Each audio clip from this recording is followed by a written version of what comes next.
Happy Friday! Again, this is a two-parter, folks. And if you missed part one, it's the episode right before this. This time, sorry to be redundant, we are talking about Kevin Durant. He's in the news associated with the Warriors for no good reason, except for just a couple of media members throwing it out there, and people are desperate for Warriors content. And again, while the folks who mentioned Durant are playing checkers, the folks here at Locked On Warriors are playing chess. We want Giannis Antetokounmpo. Is that a possibility? Hell yeah, it is. It depends a lot on Giannis, and we're going to talk about all that and so much more. Happy Friday, everyone. This is Locked On Warriors.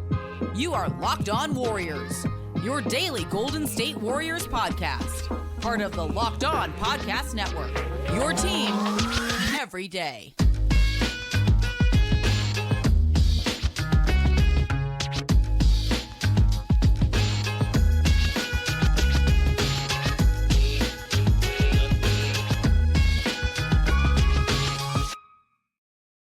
Thank you for making Locked On Warriors your first listen every day. We're free and available wherever you get podcasts and on YouTube. We're part of the Locked On Podcast Network, your team every day.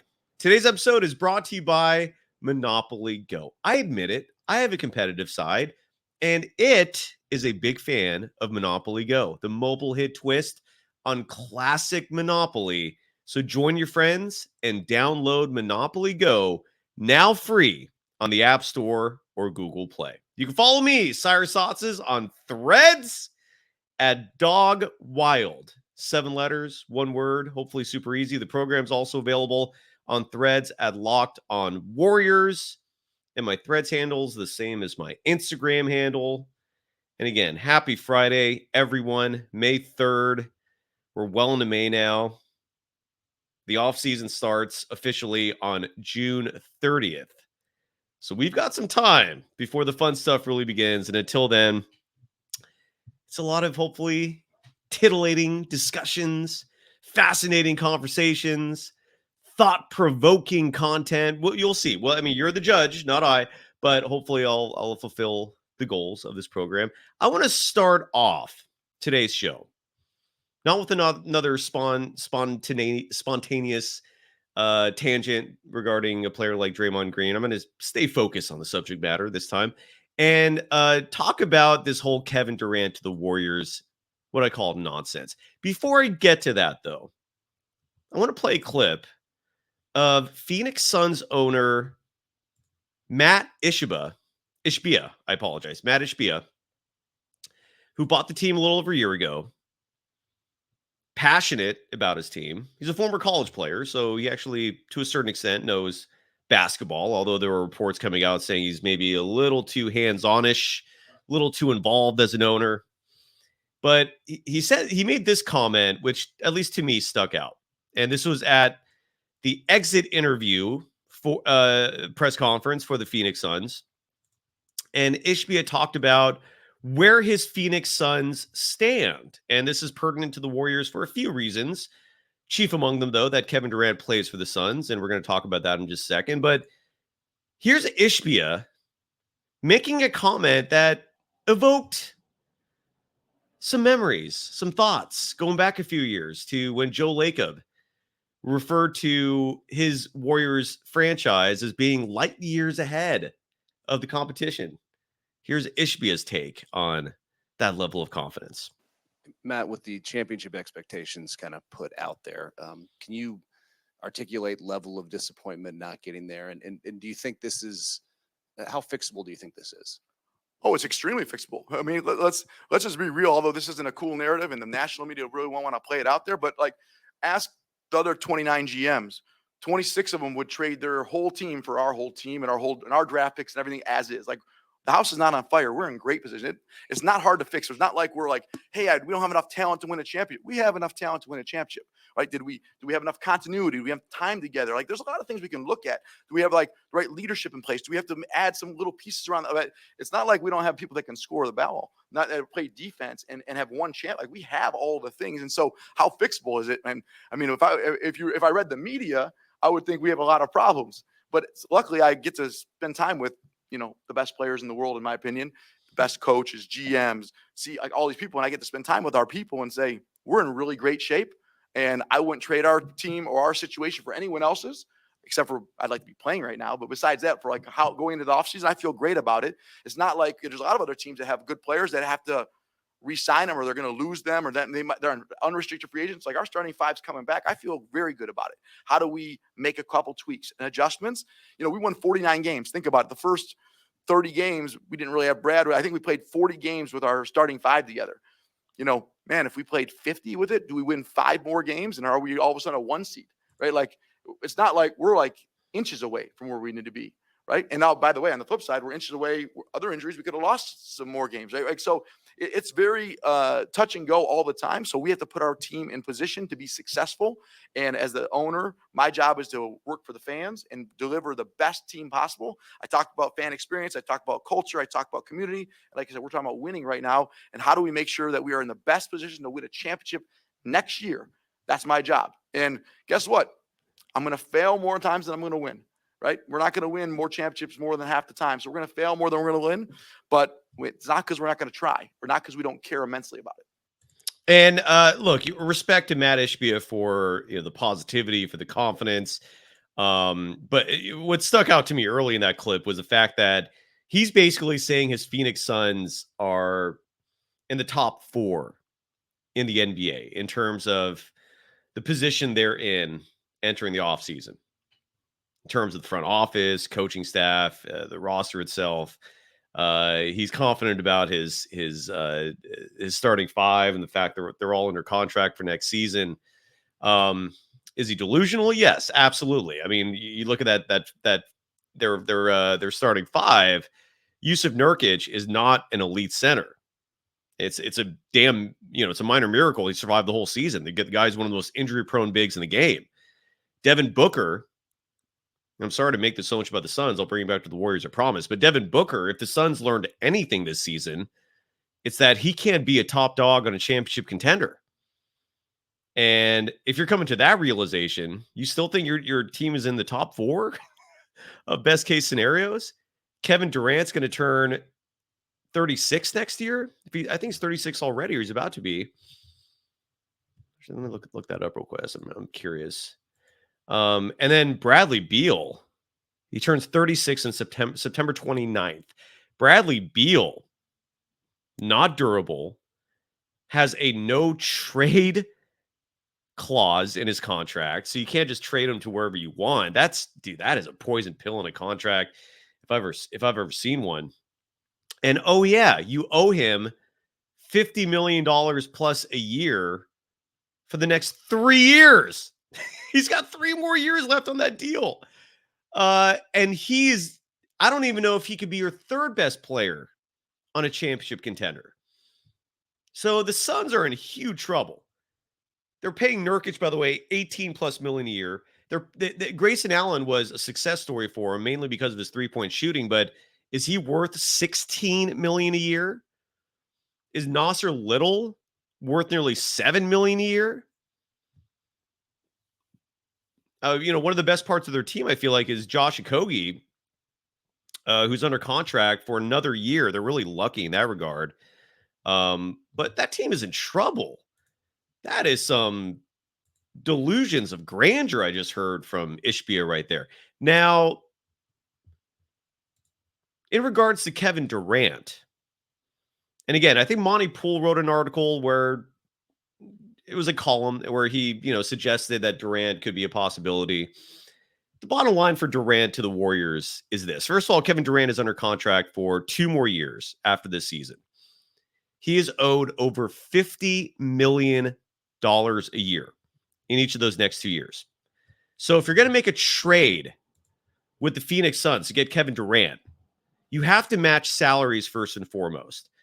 And what that means is you would have to convince, and Durant, by the way, is going to be owed $55 million next season. So if you're going to make this deal work, you have to convince the Suns to accept either Chris Paul or Andrew Wiggins as part of the package just to make the salaries work. And also because if you're the Warriors, you don't want to just get completely screwed in this hypothetical scenario. But there is a much bigger issue at play besides just convincing the Suns to take back unwanted contracts for Kevin Durant.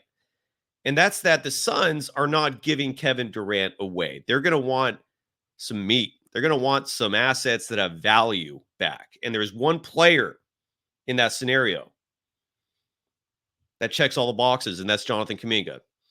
Is Kuminga worth Kevin Durant? We'll talk about that in just a moment.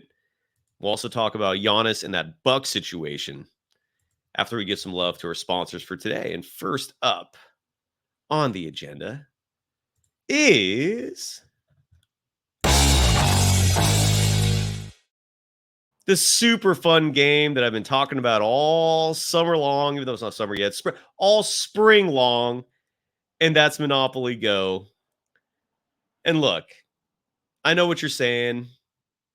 You've already talked about Monopoly Go. I've heard you mention it a million times, but there's just so much good stuff in this game. It's a fun sponsor.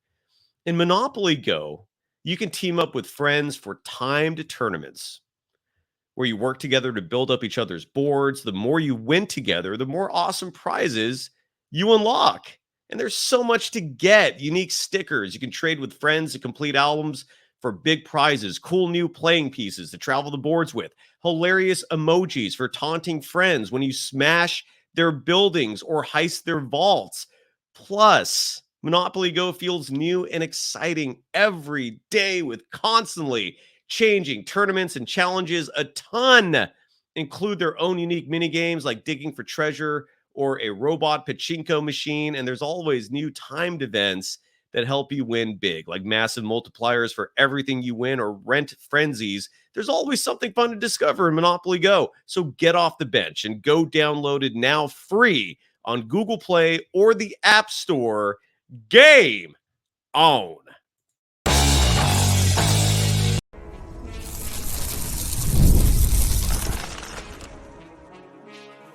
You are Locked On Warriors, your daily Golden State Warriors podcast. Part of the Locked On Podcast Network, your team every day.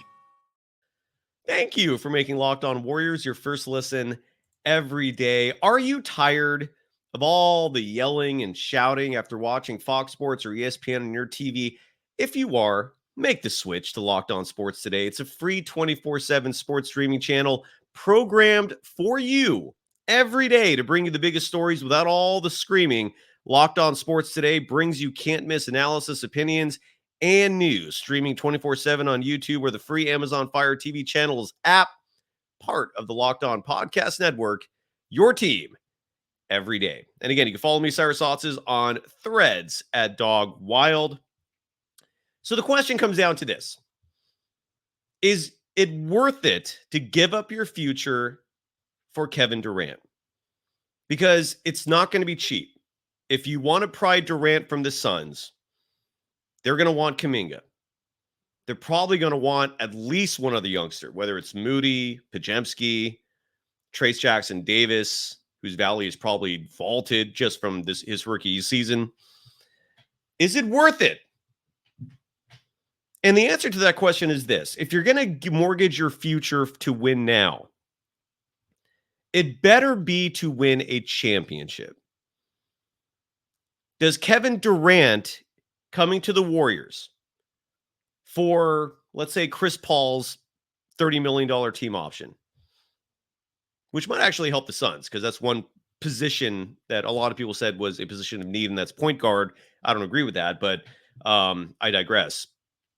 The point is, you might be able to convince them to make Chris Paul count for $30 million of the 50 you will need to make salaries match to make the trade work.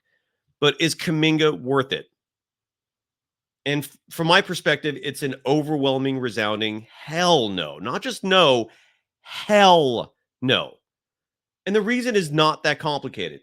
Kevin Durant is not a good enough player to be a difference maker for the Warriors in terms of them winning a championship. This is the Warriors roster next season. All right. These are players who are on the books now. Steph and Curry, who's going to make $55 million. Andrew Wiggins, as of right now. If they're smart, they trade him. They should have done it at the trade deadline. But as of right now, he's under contract for next season for $26 million. Draymond Green is coming back. He's going to make $24 million. As of right now, Gary Payton II is under contract for next season for $9.13 million. Kevon Looney is currently under contract for $8 million. Gary Payton II, by the way, important to note, player option for next season, but he's almost certainly going to opt into it. And what I could see the Warriors doing is renegotiating his deal to maybe give him a new 3-year contract, let's say for $12 million, gives him an extra $3 million guaranteed, but now you're spacing out the annual salary. Gary Payton II gets a few more million, again, that he knows he's going to get. The Warriors' annual cap hit is reduced. I could see that happening, but he's almost certainly going to opt in that player option. $9.13 million is too much for him to pass up. Kevon Looney is set to make $8 million next season. $3 million of that is guaranteed, but if the Warriors don't trade Looney, I don't think they're going to just cut him because you're only saving $5 million in that process. And I don't think it's worth it to just give a player like Looney away to save $5 million when he knows the system. You're already a small team. The franchise, and the franchise and the fan base, he's beloved by both. So either Looney gets traded, so you save all the $8 million, or the Warriors will bring it back next season. But regardless, as of right now, he's on the roster. Jonathan Kuminga, $7.6 million next year. Moses Moody, $5.8 million next year. Podziemski's only going to be paid, relatively speaking, $3.5 million. Trace Jackson Davis, $1.8 million. The point is, that's your roster. That's the Warriors for you next season. You also have Guy Santos, who's going to make a $1.8 million, I believe. Pat Spencer is the only player currently signed on it with a 2-way deal. Lester Quinones, I believe, will be a free agent, but I think the Warriors will bring it back. I actually don't know what his contract situation is. That's if I can find that while I'm talking right now, I will let you know. There is Lester Quinones, who made $548,000 last year. That's a bargain. It's a bargain deal. So Lester Quinones will be a restricted free agent next season. So I don't see the Warriors letting him go unless he gets like a huge offer somewhere else. But the point is, that's your roster. And you're going to have to give up quite a bit of that to get a Kevin Durant. You're going to have to give up the Kuminga piece. Again, Chris Paul has a $30 million team option that it would shock me if the Warriors exercise that unless they're using him in a trade. And the Suns would probably ask for Chris Paul and not Andrew Wiggins. So you're looking at a roster next year. If you make this trade, you're giving up Kuminga. You're giving up Chris Paul. You're probably giving up Moody and either Podziemski or Trace Jackson Davis. The Suns are going to ask for the house. And the end result there is not a championship contender. If you're happy with the Warriors being a playoff team, a 5 seed, great. Advocate for the trade. But you do that, you're a 5 seed next year. You're out in the first or second round because OKC is getting better. Minnesota's getting better. I don't see Denver getting worst. I don't see the Lakers or Clippers getting worst.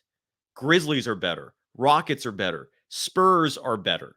Mavericks, who knows? But the point is, the West is stacked. It's deep.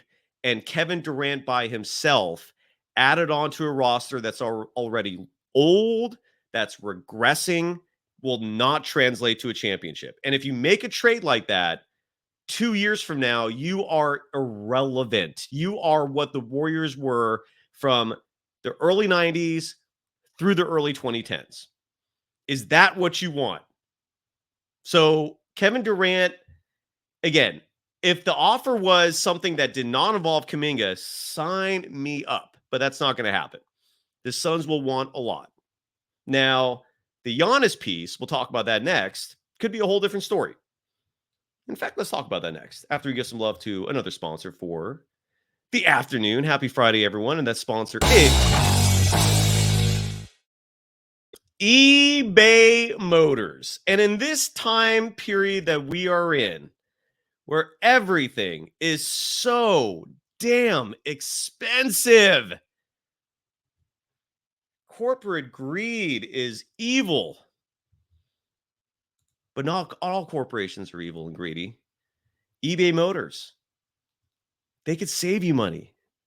Passion, drive, and patience. That's the formula for winning championships. And it's also what keeps your ride or die alive. eBay Motors has everything you need to maintain your vehicle and level it up to peak performance: superchargers, roof racks, exhaust kits, LED headlights, and more. Whether you're into speed, power, or style, eBay Motors has you covered. With over 122 million parts for your number one ride or die, you'll always find exactly what you're looking for. And with eBay Guaranteed Fit, your part is guaranteed to fit your ride every time or your money back. Because with eBay Motors, you're burning rubber, not cash. With all the parts you need at the prices you want, it's easy to make your car the MVP and bring home huge wins.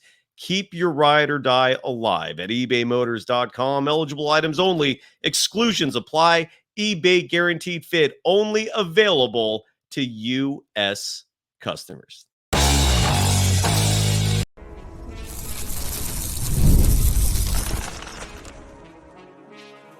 You are Locked On Warriors, your daily Golden State Warriors podcast. Part of the Locked On Podcast Network, your team every day. Thank you for making Locked On Warriors your first listen every day. For the everydayers, Sam Gordon of the San Francisco Chronicle, he's the Warriors beat reporter for the local award-winning publication. He will join me hopefully for a two-parter. We're going to talk Warriors. Again, the man is literally an insider. He's traveling with the team. He's in the locker room, and he's going to give me his insights on the year that was for the Golden State Warriors. We're also going to talk about the rest of the NBA and this wild postseason. And we're not going to know what's going to happen with the Warriors until this postseason is over and everything shakes down from the chaos up in the trees, and we'll see what happens. There is going to be a lot of player movement. That I can promise you. It should be a wild offseason. I'm excited for it. It doesn't formally start until June 30th. And also another weird thing, by the way, before I talk about Giannis and continue on with this roster, worth mentioning that the Warriors have approximately 4% chance of winning the lottery. And that's going to come up soon, the draft lottery. And if that happens, they will have a first-round pick. If that doesn't happen, which is expected, 96% chance, then the Warriors don't have a first-round pick. And I think they have 1 second-round pick. I've already forgotten who the other team is that they got the pick from. I can't remember if it's Charlotte or Atlanta. So they have 1 second-round pick. So they're not going to be adding any significant talent on the roster in terms of rookies. It's incredible that this team had 2 rookies contributing the amount that they did this past season, and Brandon Podziemski and Trayce Jackson-Davis. And again, one or both will be a sacrificial lamb in a blockbuster trade because other teams will want valuable assets.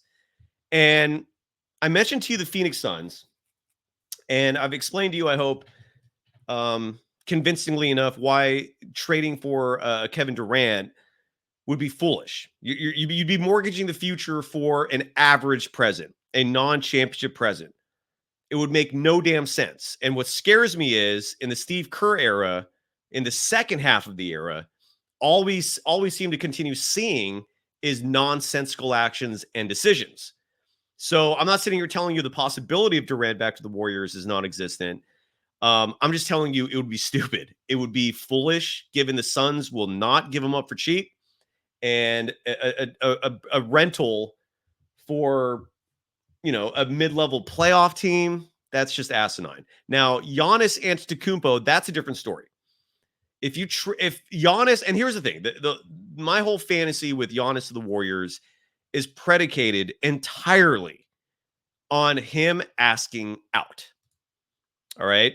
And the reason why I think it's a possibility, and the reason why I keep flaunting this idea, is because when the Bucks made that trade for Dame Lillard last offseason, they did so largely because they knew that Giannis Antetokounmpo was already unhappy with the direction of the team. Okay, Giannis wanted help. he wanted a Robin to his Batman, and the Bucks delivered in Damian Lillard. Now, the problem is Dame Lillard turns 35 next year. Dame Lillard is injury prone. Dame Lillard already showed with this first round loss to the Pacers that he is not enough to overcome an injury to a player like Giannis. And Dame, by the way, I'm sorry, turns 30, will be 34 by the time next season starts. He turns 34 in July. So the point is, and Dame is under contract for 1, maybe 2 more years. Dame Lillard himself is not happy in Milwaukee. All right, that's no secret. The man, I get the feeling, wants those warm waters off Miami Beach, and the Heat look like a fantastic destination for him. I don't know if they'd still be willing to give up the assets needed to get a Dame Lillard. My point is, the Milwaukee Bucks are cooked. They're in a situation right now where and Giannis has to be aware of this, where it's Giannis, it's a soon-to-be 34-year-old Dame Lillard, it's a soon-to-be 33-year-old Chris Middleton, who is well past the peak of his powers. And then you've got a 4 through 12, 4 through 14 that sucks. It's old, it's mediocre, they can't win diddly squat, and Giannis Antetokounmpo wants to win. All right. So they made the trade last offseason to get Dame to make him happy. The result was a first round exit. Dame's going to want out. He, again, the second year of his 2-year extension was a player option. All he has to do is tell the Bucks, I'm out of here after next season. And they will trade him. Giannis, unless Giannis loves Milwaukee that much, and I've never heard anything indicating that, he's looking at this team. He's looking at the third best player being Chris Middleton. He's looking at Brooke Lopez, who's 36 going on 37. Bobby Portis, who's turning 30. Pat Connaughton, who's turning 33. I don't even know who else is on that team that has any value. That's essentially your team. You got players like I'm brain farting on his name. The swing. Jay Crowder, thank you. He's going to be an unrestricted free agent. He's probably gone, and his value has tanked. I mean, he wasn't even playing. He didn't even get minutes in the last game of that Bucks Pacers series. The point is, the Bucks are cooked. It's time for a rebuild. I don't know why or how Giannis sits there and says, "Yeah, let's run this back another year with a team where I have to do all the work and I have no help, and we're going to get our asses kicked if we make the playoffs in the first round." That's not happening. I also want to play this soundbite, by the way. My good friend, Rick Barry. Him and I host the Rick Barry Show. And Rick does not like Doc Rivers very much, the head coach of the Milwaukee Bucks. And I want you to listen to why. My partner in crime was on fire. Here is Rick Barry explaining why Doc Rivers, in his opinion, is just not a good person. I hate the injuries to them and all, but the sad part about that is there's another excuse for Doc Rivers' failure. Okay, so I'm not a fan of Doc Rivers because of what he did to Clifford Ray, and so everybody should know that. And I'm going to tell it to the day I die. This man should be ashamed of himself for doing what he did to someone who was such an integral part of the success that he had with the Boston Celtics, and to treat him the way he treated him, to do that was inexcusable. So I will never root for him. And as much as I might like some of these other players, I love Giannis and I love, Dame is pretty exciting too. And all I can't root for that team if he's coaching them. I'll never root for a team that he's coaching. Never. Because and just to elaborate for people who aren't familiar with the story, Clifford Ray was an assistant coach on the 2008 championship Celtics team, and Doc Rivers shorted him like half of what he's owed, correct? What Doc Rivers did is he was the lowest paid guy on the staff. He didn't even sit on the bench. He had to sit behind the bench. If it wasn't for him, they would have never had Kevin Garnett because he took Al Jefferson and turned him into a much better player to make the trade for him. Right. Then he developed Big Baby. Then he helped develop Kendrick Perkins. Then he also brought in he brought in the guy from that played with the Nets. I just had the name on the top of my head. It's a senior moment. I can't remember either. I'm sorry. During the playoffs, he brought him in for them, and which helped them a lot. he was an success that they had. Okay. And then he gets half a playoff share that year. And the next year, the same thing. He gets half a playoff share. Doc Rivers is making $5 million at the time. And he doesn't go into Danny Ainge and say, listen, Danny, this is ridiculous. You need to give him a full share because the teams paid them. In the old days when I was there, the players had a vote on whether what the coaches got. Can you imagine that? That was crazy. That is crazy. That is crazy. I mean, were you talking about PJ Brown or Scott Pollard? PJ Brown that he brought in. Yeah, that's the guy he brought in who was an integral part of their success. Yeah. And so, credit to Clifford Ray. And so to treat a guy like that, and especially when you had him, then the next year he gets a half a playoff share again. He doesn't go to bat for him, and you're making $5 million. Hey, make up the difference yourself. I would have said to Danny, hey, Danny, either you pay him the full share, or I'm going to the press and tell him what a cheap SOB you are, and I'm difference. I mean, come on, stand up for your freaking guy that's your coach that helped you win. Then the next year, he told Clifford in September that he wasn't going to rehire him. Why wait that long? What's the point of that? Here, when you're told you don't have a job in September. All right. Anyway, so the point is, he treated Clifford Ray like crap. Clifford Ray and Rick Barry are very close friends. Clifford Ray was the starting center for the 75 Warriors championship team. The point is, and Doc Rivers as a head coach, grossly overrated, won championships for some reason. Again, this goes back to what I've said endlessly about front offices of the vast majority of NBA teams run by incompetent schmucks, gross ignorance, just nepotism, cronyism is just rampant in most NBA teams. And the product is the result of that. Doc Rivers is the head coach of the Bucks. And they had a losing record when he took over this season. My whole point is the Bucks are a mess. I don't know how Giannis stays there. And that is, to me, if you're going to trade Jonathan Kuminga, the future of your franchise, there's only one player that makes any damn sense, and that's Giannis Antetokounmpo. And there's going to be a time. I'm hoping it's this offseason. If it's not this offseason, it's maybe next. I don't know. But I don't know what the point is of Giannis waiting any further to basically tell the Bucks, we had a great run. I won a championship here, won an MVP, but it's time to go. There is no future here. Come to San Francisco, Giannis. And the Warriors have the package to make that move. Kevin Durant, I mean, going on 36. He's never, he can't win a title anywhere else. Interesting last note about Durant. And we'll end the show here. That dude has been unhappy for nearly 10 years. And his goodwill is dried up. 2016, he wasn't happy with the Thunder. Left them, came to the Warriors. 2019, he's unhappy with the Warriors because he wanted to be the top dog, and he wasn't happy that Stephen Curry was the main guy. And also he cares about what other people think. And he's on Twitter all day and reading all the stuff people write about him. And so that got to his head, and he wanted his own team. He pairs up with Kyrie, goes to the Nets. That's a disaster.